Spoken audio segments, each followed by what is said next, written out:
से देखिए 2017 का पेपर हम लोग सॉल्व कर रहे हैं कॉस्ट एंड टैक्स का। तो उच्च माध्यमिक क्लास 12 कॉस्ट एंड टैक्स 2017। चलिए 17 में खतरा होगा और जो जो क्वेश्चन रिमूव है वो भी आपको बताते हैं। अरे क्वेश्चन नंबर 1 बोला कौन सा ऐसा इसमें जो टैक्सेबल नहीं है, ये तो रिमूव है, अदर सोर्स का क्वेश्चन है, अदर सोर्स इस बार एग्जाम में नहीं आ रहा, इसको रिमूव लिख लो भाई। क्वेश्चन नंबर 2 में आ जाओ, वो भी रिमूव लिख लो भाई। 3 में आ जाओ, रिमूव लिख लो भाई। 4 में आ जाओ, रिमूव लिख लो भाई।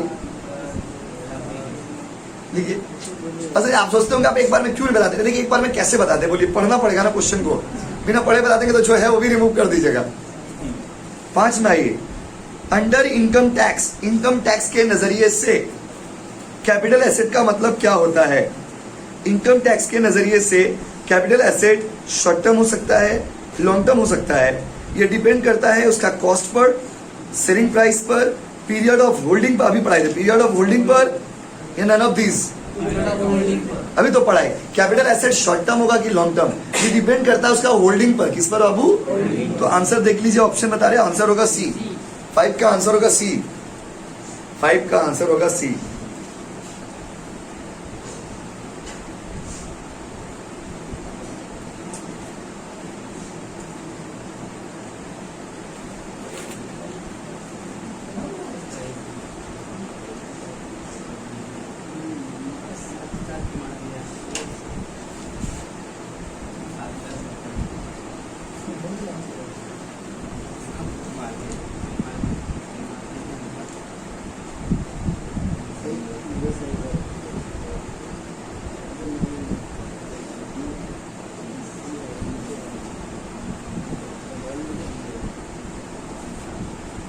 चलिए हो गया बाबू, देखिए अब देखिए लिख लिए ना। अगला क्वेश्चन क्या है, देखिए अगला क्वेश्चन बोला है ट्रांसफर का मतलब क्या होता है। हर दिन कराते हैं क्वेश्चन। ट्रांसफर का मतलब सेल होता है, एक्सचेंज होता है, रिलिंक्विशमेंट होता है, या ऑल ऑफ दीज होता है। क्या बताइए, all of these. All of these देखने से तो अपना फीलिंग आ जाता है, बोले यही वाला आंसर होगा, ऑल ऑफ दीज। 6 का डी, ऑल ऑफ दीज।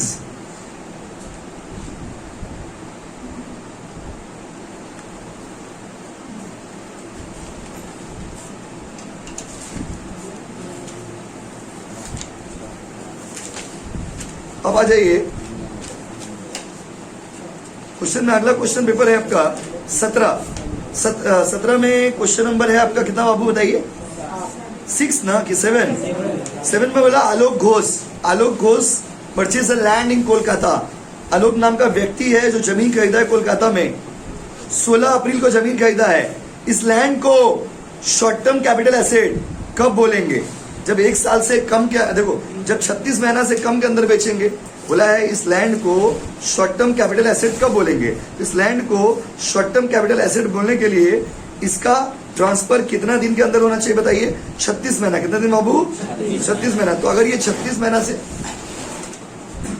अगर ये लैंड को 36 महीना से अंदर, 36 महीना देखिए काउंट करके, अगर इस जमीन को 36 महीना, देखो बोला है आलोक घोष परचेज अ लैंड, ये एक लैंड खरीदा है। कब खरीदा बताइए, 16 अप्रैल को।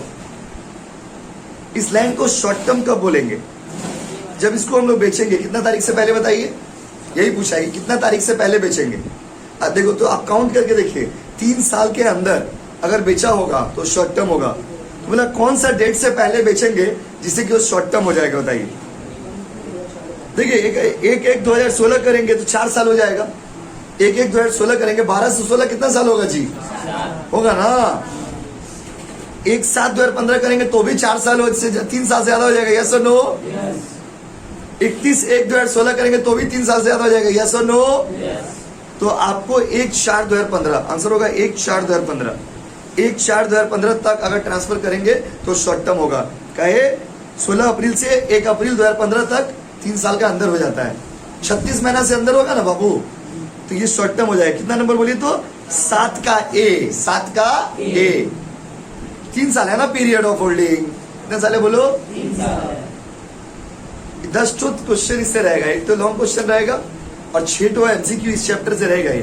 आई जो जितना क्वेश्चन आप सुन रहे हैं यही सब रहेगा, तो आप थोड़ा ध्यान से सुना करिए, समझा करिए, और हो सके तो थोड़ा वक्त लीजिए याद करने में। अगला अगला है, इसमें से कौन सा कैपिटल एसेट नहीं है? Self occupied house, stock in trade, jewellery, share. Answer होगा स्टॉक इन ट्रेड। पढ़ाई थे, स्टॉक कैपिटल एसेट नहीं होता है, स्टॉक कैपिटल एसेट नहीं होता है। 8 का बी होगा, 8 का बी होगा, 8 का बी करिए।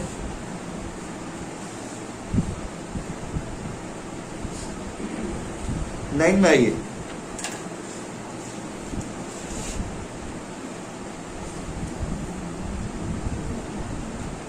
Municipal value of let out house is 50,000। Let out house का म्युनिसिपल वैल्यू है 50,000, फेयर रेंट है 60,000, स्टैंडर्ड रेंट है 55,000। तो RER मतलब रीजनेबल एक्सपेक्टेड रेंट कितना होगा? तो इस देखो, म्युनिसिपल वैल्यू और फेयर रेंट दोनों में से जो बड़ा होगा, म्युनिसिपल वैल्यू और फेयर रेंट दोनों में से जो क्या होगा वो बड़ा होगा, लेकिन वो स्टैंडर्ड पढ़ाए थे ना, म्युनिसिपल वैल्यू और फेयर रेंट दोनों में से जो बड़ा होगा, लेकिन वो स्टैंडर्ड रेंट से बड़ा नहीं होना चाहिए। तो कैसे करिएगा? पहले म्युनिसिपल वैल्यू को फेयर रेंट से कंपेयर कर लीजिएगा, दोनों में से जो बड़ा होगा वो ले लीजिएगा। आप उसके बाद जो आएगा उसको स्टैंडर्ड रेंट से कंपेयर कर लीजिएगा, उसमें से जो छोटा होगा वो आंसर होगा। देखिए करके दिखाते हैं। म्युनिसिपल वैल्यू और फेयर रेंट 50 और 60 दोनों में बड़ा कौन सा बताइए? बोलिए ना, 50 और 60 में बड़ा कौन? और उसके बाद 60 और 55 में छोटा कौन? आंसर कितना होगा? देखिए 55 है, एक का आंसर होगा। फिर से बोले एक बार, म्युनिसिपल वैल्यू और फेयर रेंट दोनों में से जो बड़ा होगा, बड़ा कितना बोलिए? 60। कितना बोलिए? बोलिए ना। और उसके बाद स्टैंडर्ड रेंट कितना है बोलिए? 55। दोनों में छोटा कौन बोलिए? 55। यस और नो? मार दीजिए, आंसर होगा 55। 9 का ये 55।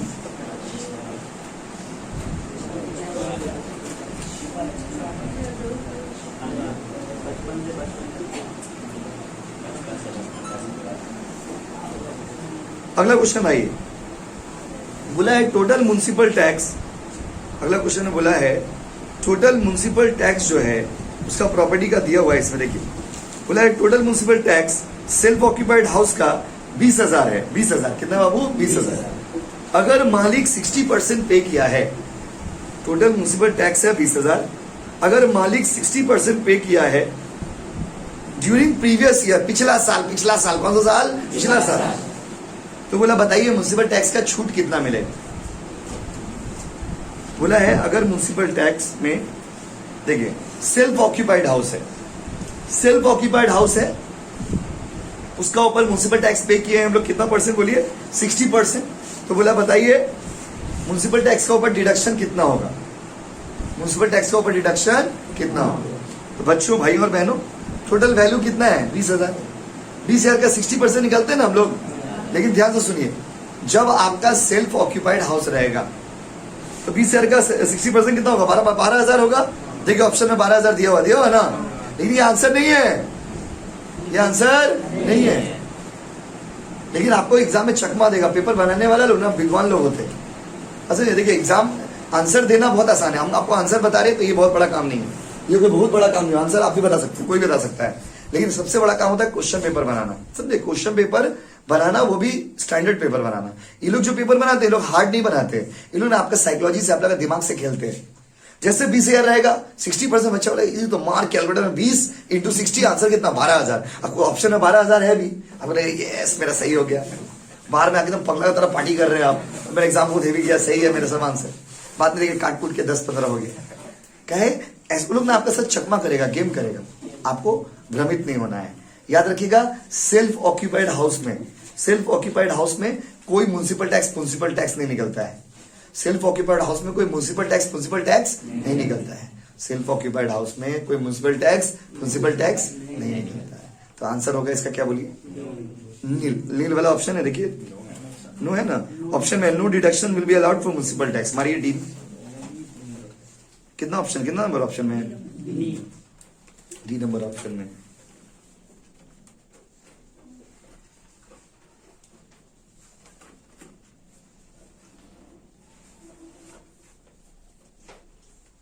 चलिए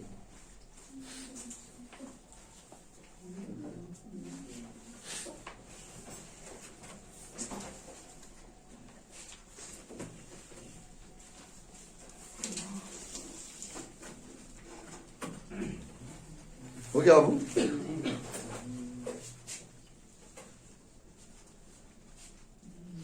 देखिए अगला में आइए, इसमें से कौन सा ऐसा चीज है जो एनुअल वैल्यू से डिडक्शन अलाउड नहीं है? Which of the following is not deductible from the annual value of let out house? इसमें से कौन सा ऐसा चीज है जो एनुअल वैल्यू में से डिडक्टेबल नहीं है, मतलब एनुअल वैल्यू में से अलाउड नहीं है, मतलब हम लोग माइनस नहीं करते हैं, डिडक्शन नहीं करते। इसमें से कौन सा ऐसा चीज है इसका डिडक्शन हम लोग नहीं करते हैं? म्युनिसिपल टैक्स का, फायर इंश्योरेंस का, स्टैंडर्ड डिडक्शन का, इंटरेस्ट ऑन मनी कैपिटल। तो यहाँ पर फायर इंश्योरेंस जब क्वेश्चन में रहेगा ना, एक बच्चा का एग्जाम में आया भी था, फायर इंश्योरेंस प्रीमियम लिखा हुआ था, तो फायर इंश्योरेंस को माइनस माइनस करने का दरकार नहीं है, आपको कंफ्यूज करने के लिए दिया रहेगा। 11 का होगा बाबू B, fire insurance premium of the house, लिख दीजिए। बोला कौन सा अलाउड नहीं है, कौन सा माइनस नहीं किया जाता है? Insurance premium. या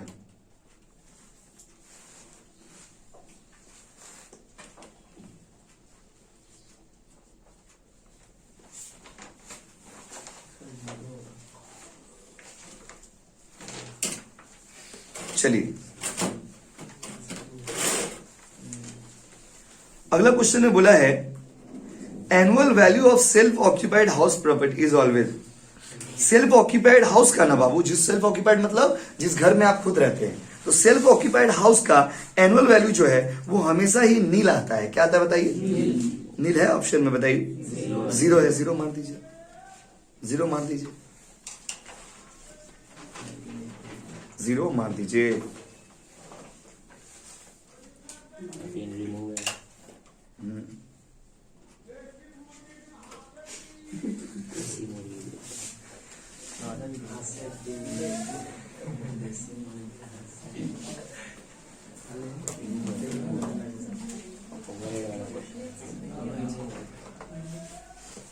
उसका बताइए।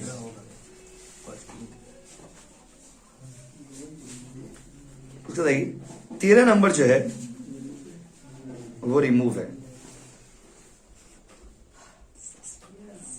13 नंबर क्या बाबू? रिमूव है। 14 नंबर रिमूव है। अब वो नाटक शुरू हो गया। 15 नंबर है सिलेबस में। बोला time allowed to do a job is 40 घंटा। आपको काम करने के लिए हम लोग दिए कितना घंटा बताइए? 40 घंटा। और आप 125% का एफिशिएंसी है आपका एफिशिएंसी कितना परसेंट है? 125। Time taken to complete the job, काम कंप्लीट करने के लिए आदमी कितना घंटा लेगा? टाइम हम लोग देखिए, टाइम दिए कितना घंटा थे? 40। उसका एफिशिएंसी कितना है? 125। तो काम कंप्लीट किया है कितना घंटा में? काम कंप्लीट किया है कितना घंटा में? ये तो निकाल के देखना पड़ेगा। चाहे देखो हम लोग टाइम दिए कितना घंटा थे बताइए? 40। हम लोग टाइम दिए कितना घंटा थे बोलिए? हम लोग 40 घंटा दिए थे और 40 घंटा हम लोग काम करने के लिए आपको दिए थे और आपका एफिशिएंसी आया है 125%। तो बोला बताइए आप कितना टाइम लिए थे काम करने में? इधर देखिए टाइम कितना लेते, देखिए आपको ना निकालना क्या है? एफिशिएंसी। समझे ना बाबू? एक बार दिख रहा सबको? एफिशिएंसी ना अगर टाइम के हिसाब से निकालिएगा, ध्यान सुनिएगा, अगर टाइम के हिसाब से एफिशिएंसी निकालिएगा तो फॉर्मूला होगा actual time by standard time into क्या बाबू? एक्चुअल, अच्छा इंटू 100 होगा। तो परसेंट एफिशिएंसी कितना आया बताइए? एफिशिएंसी कितना दिया हुआ? 125। 125% है ना बाबू? तो 125 बाय 100 हो गया। बाय 100 कर सकते ना? तो 100 में बदलने के लिए यहाँ पे 100 लिखे, परसेंटेज में बदलने के लिए 100 यहाँ पे लिखे थे, ये 100 को मिटा दीजिएगा। हो गया। देखिए फॉर्मूला कितना इजी है। देखो तो कभी भी अगर आउटपुट के हिसाब से निकालिएगा तो फॉर्मूला होता है actual output by standard output, और टाइम के हिसाब से निकालिएगा तो उल्टा हो गया। फॉर्मूला होता है standard time by actual time. अगर आउटपुट के हिसाब से, ध्यान से सुन लीजिए, फॉर्मूला में फर्क है। अगर आपको एफिशिएंसी निकालना है आउटपुट के हिसाब से तो फॉर्मूला क्या होगा? आउटपुट के हिसाब से अगर निकालिएगा तो फॉर्मूला होगा actual output by standard output into 100। और टाइम के हिसाब से निकालना होगा ना एफिशिएंसी, तो लिखवाए थे कॉपी में। फॉर्मूला क्या होगा बताइए? Standard time by actual time into 100। 100 into काहे करते हैं? परसेंटेज हुआ निकालने के लिए। यस और नो बताइए? 100 इंटू क्यों किए हैं? परसेंटेज निकालने के लिए किए ना? हाँ कि नहीं? हाँ कि नहीं? तो आपने 125% लिख दिया। परसेंट क्या लिख दिया? परसेंट। 125 बाय 100 हो गया। कोई दिक्कत बाबू? कोई दिक्कत बोलिए ना। समझे? अगर आपने 125% लिख दिया तो मतलब क्या होगा 125/100? यस और नो? अच्छा, स्टैंडर्ड टाइम कितना दिया? टाइम अलाउड कितना दिया बोलिए? कितना बिट्टू? 40। तो आपको क्या निकल जाएगा? टाइम टेकन निकल जाएगा, मतलब एक्चुअल टाइम निकल जाएगा। बचपन का मैथ्स भूल न जाना रे। इसको इससे, इसको इससे करके देखिए। 125 एक्चुअल टाइम 40 इंटू 100। कैलकुलेटर वालों निकालो। 40 इंटू 100 बाई 125 भाव करिए कितना होगा? पूरा करके बताइए ना। 40 इंटू 100 बाई 125 हमको निकालना होगा, हमें पता। 32। देखिए ऑप्शन 32 है। देखिए देखिए देखिए, होना उसको आना पड़ेगा बाबू, नहीं आएगा ऐसा नहीं हो सकता है। बस इस तरीका सही रहेगा ना तो आंसर हमेशा आएगा। आप उसको ना ऐसे उतार लीजिए, थोड़ा नीचे लिखिए, बिकॉज हमको कैमरा में भी दिखाना था इसलिए। उतारिए, दिख रहा सबको? समझे ज्योति? उतार लीजिए बाबू। Efficiency equal to standard time by actual time. किसी को राइटिंग में दिक्कत हो कुछ? मेरा राइटिंग थोड़ा खराब है, देखिए यही सुनना था राहुल, इसलिए बोलिए ऐसा। देखिए देखिए standard time by actual time.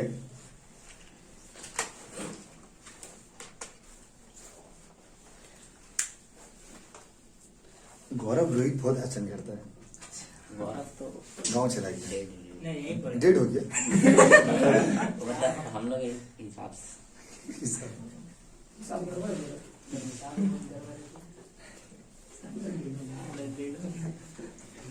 डरा दीजिएगा।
चलिए हो गया बाबू। अगला ये उतार लिए ना, उतार लीजिए। 32 आंसर आएगा। आना पड़ेगा उसको।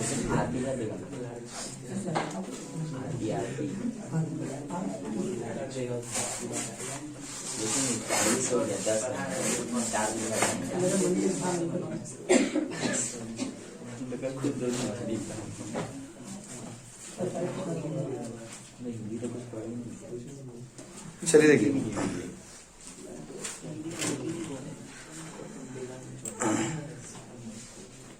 तो अगला क्वेश्चन में देख चलते हैं। अगला क्वेश्चन क्या बोली? 17 16 रेट ऑफ वेजेस है, मतलब रेट सुनिएगा, ये हो गया ना बाबू। रेट ऑफ वेजेस है 80, मतलब 1 घंटा का 80 रुपया देते हैं। Rate of wages per hour है 80, मतलब 1 घंटा का काम करने का कितना देते हैं बाबू? 80 रुपया देते हैं 1 घंटा काम करने का। और time allowed to produce 1 unit is 15 minutes. और एक पीस बनाने में ना 15 मिनट वो ले लेता है बेचारा। एक पीस बनाने में कितना मिनट ले लेता है? 15। If a worker produce 40 units in a day, अगर एक वर्कर एक दिन में 40 पीस बनाता है, अगर एक वर्कर एक दिन में 40 पीस बनाता है, 40 पीस बनाता है, देखिए नहीं रहा क्वेश्चन मैडम कि वहां पे बाबू, हाँ, his total wages under straight piece will be, तो बोला उसका कमाई कितना होगा बताइए।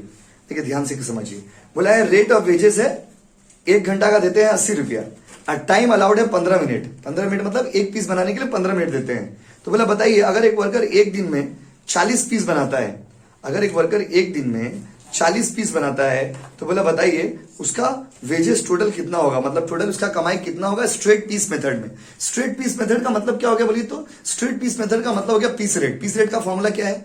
नंबर ऑफ यूनिट्स प्रोड्यूस, मतलब जितना आप बनाए हैं into piece rate. Piece rate मतलब एक पीस का चार्ज।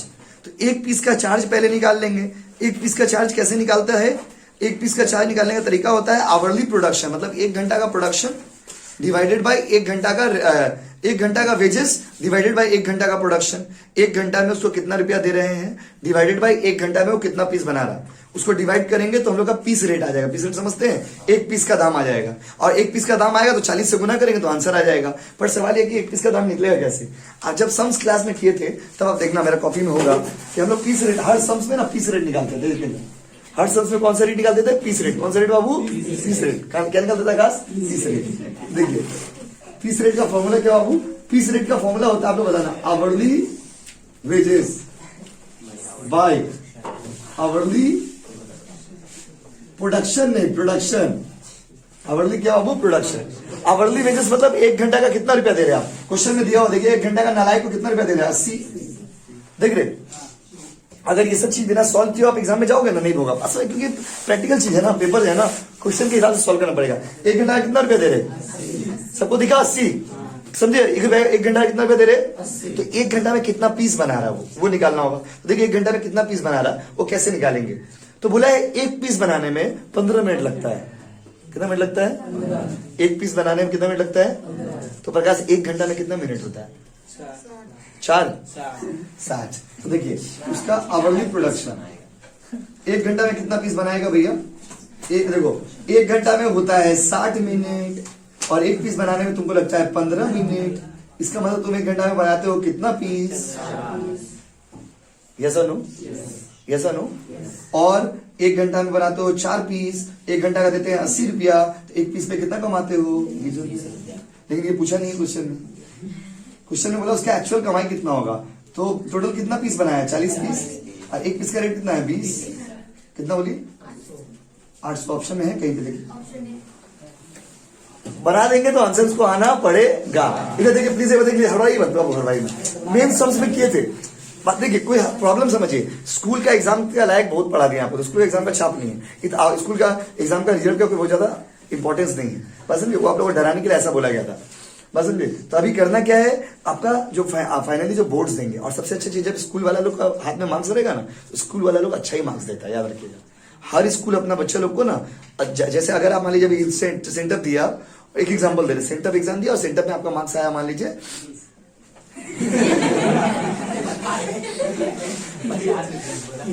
50 में 20 बोला मार्क्स आया 20, ठीक है, मान लीजिए 20 नंबर आया, तो आपको स्कूल वाला लोग सबसे ज्यादा अंदर का बात बताते हैं, किसी को बोलेगा 90% स्कूल में ना सेंटर का पेपर चेक ही नहीं होता है। 90% में आप लोग भी हो, बहुत सारे स्कूल है।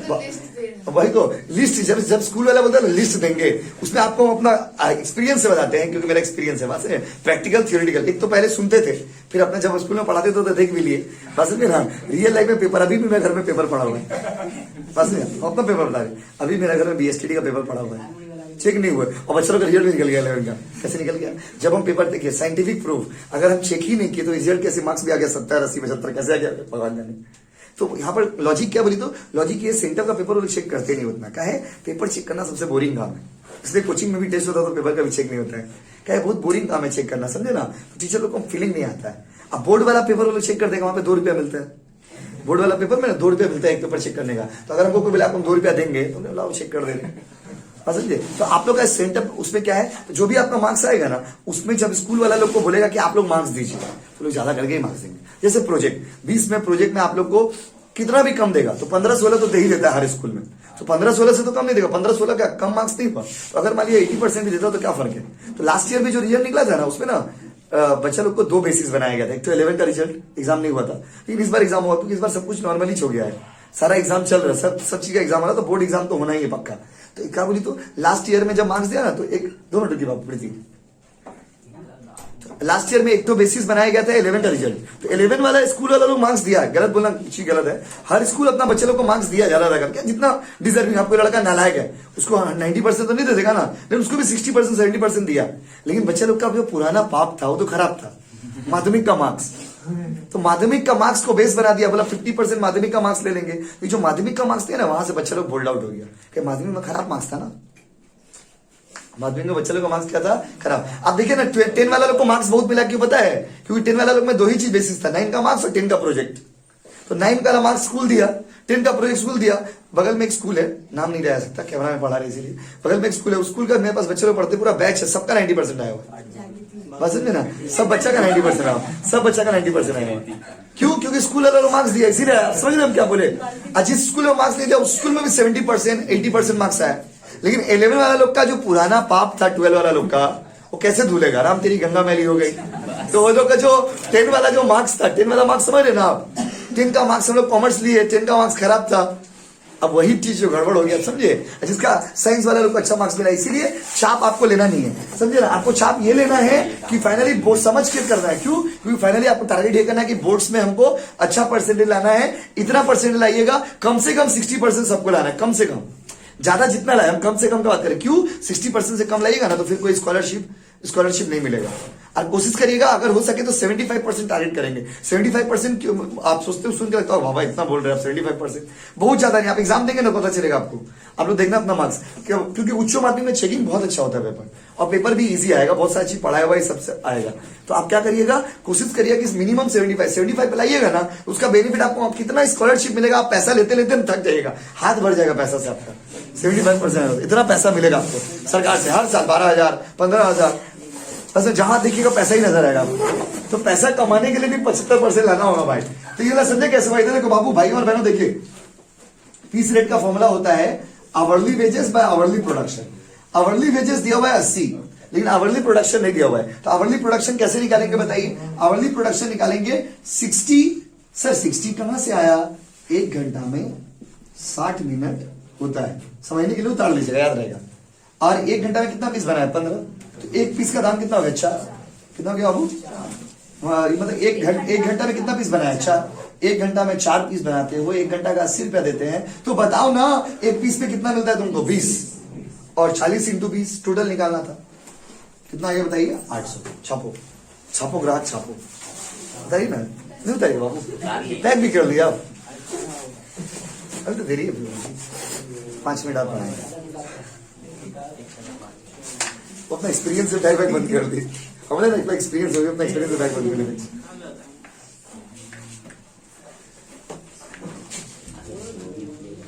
आप लोग का स्कूल कब है? आप लोग का एग्जाम कब है? आप हो गया तो एग्जाम केएचएस में ना?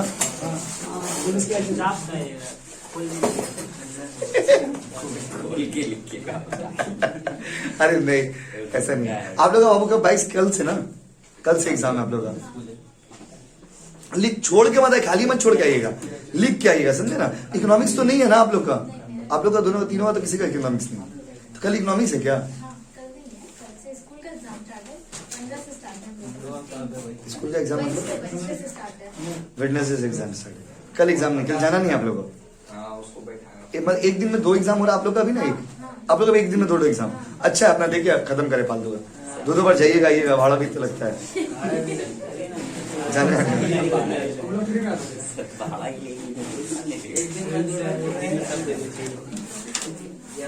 अरे बोर्ड वाला का पता आपको? बोर्ड वाला का भी गलती है। बोर्ड वाला को आदमी लोग बोला भी है, बोर्ड का गलती है। बोर्ड अचानक से नोटिस दिया ना, बोर्ड का गलती है।